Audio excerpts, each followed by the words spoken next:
কাঁচা কলা মাছের ঝোল।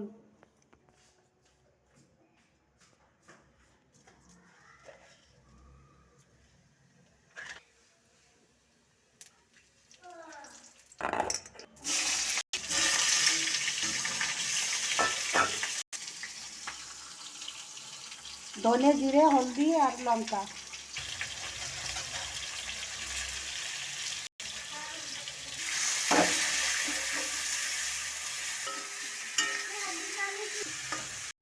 একটু ভালো করে কষাইয়ে সবজিটা, তারপরে গরম জল দেবো তরকারিতে।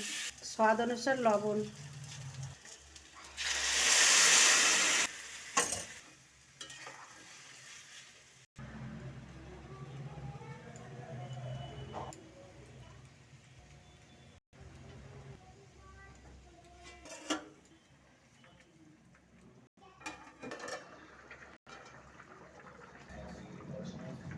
তরকারি বেনে গেছে, এখন একটু ভাজা মশলা, একটু জিরে ধনে, একটু ভাজা গোলমরিচ।